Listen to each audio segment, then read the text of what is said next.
Friday அன்னைக்கான mini vlog தான் இது. என்னடா ஃப்ரைடே அன்னைக்கு யாராவோ நண்டோ செய்கிறேனேன்னு பார்க்காதீங்க, பையனுக்காக தான் செய்கிறேன். நான் இன்னைக்கு சாப்பிட மாட்டேன். காலையில் எழுந்தவுடனே பூஜை வேலையை முடிச்சுட்டு அதுக்கப்புறம் சமையல் வேலைக்கு வந்தேன்.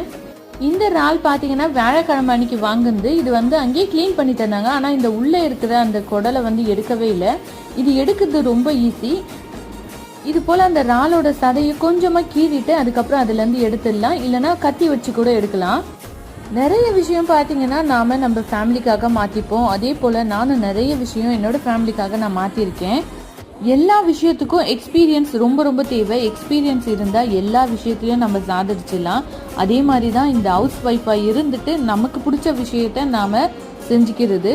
இது இன்னும் கொஞ்சம் எக்ஸ்பீரியன்ஸ் ஆகணும் அப்படின்னு சொல்லிட்டு எனக்கு நினைக்கிறேன். எனக்கு பிடிச்ச நிறைய வேலைகளை என்னால் இன்னும் செய்ய முடியலை. ஆனால் 4-5 வருஷத்தில் எக்ஸ்பீரியன்ஸ் ஆகிடுவேன். பாய், நெக்ஸ்ட் வீடியோவில் பார்க்கலாம்.